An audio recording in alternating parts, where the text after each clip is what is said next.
بسم الله الرحمن الرحيم. هل أتى على الإنسان حين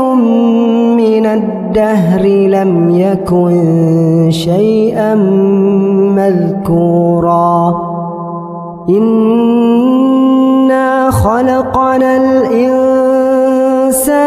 من نطفة أمشاج نبتليه فجعلناه سميعا بصيرا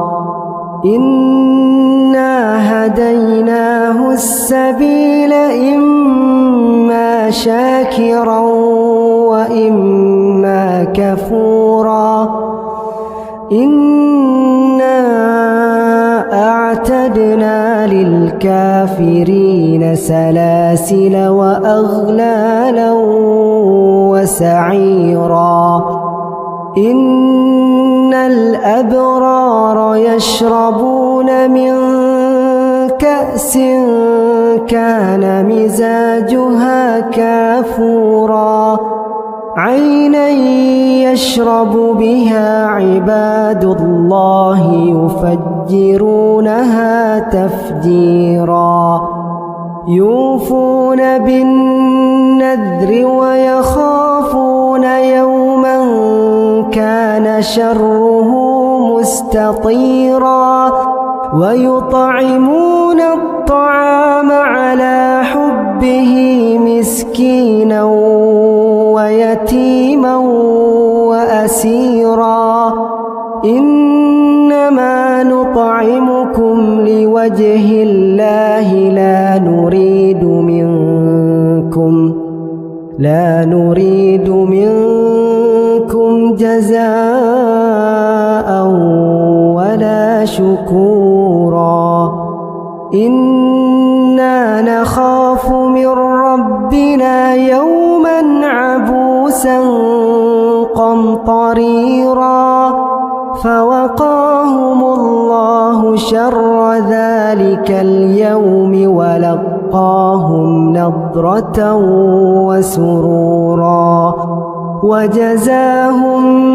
بما صبروا جنة وحريرا متكئين فيها على الأرائك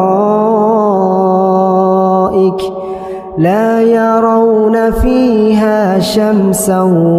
ولا زمهريرا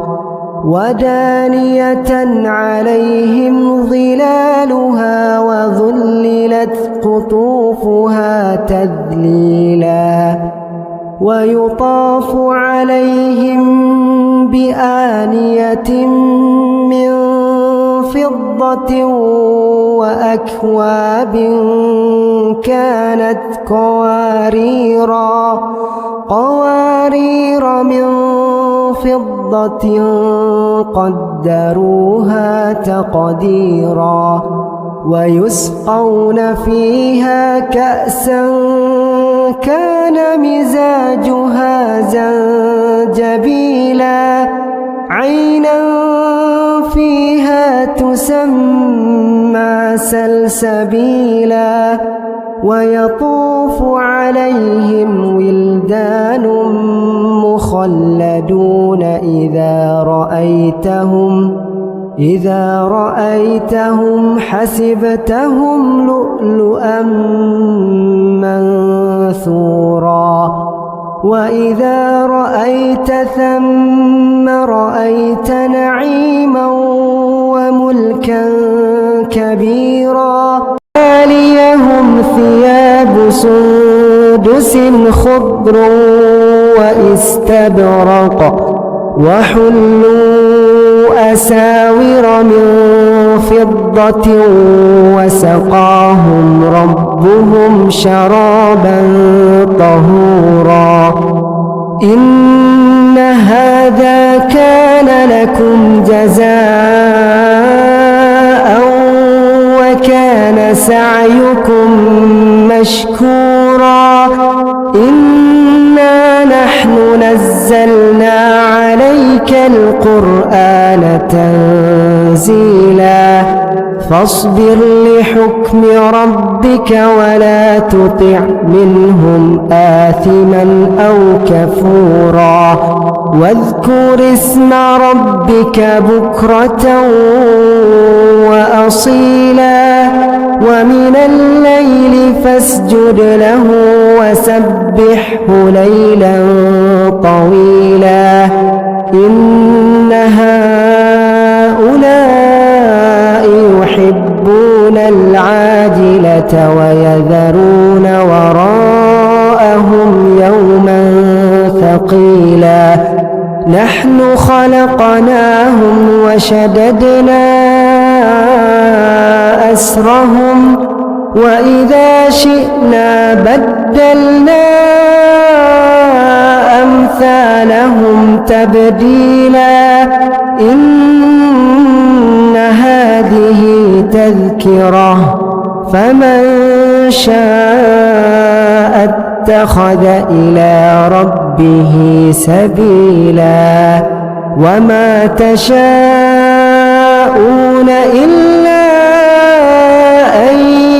يشاء الله إن الله كان عليما حكيما يدخل من يشاء في رحمته والظالمين أعد لهم عذابا أليما.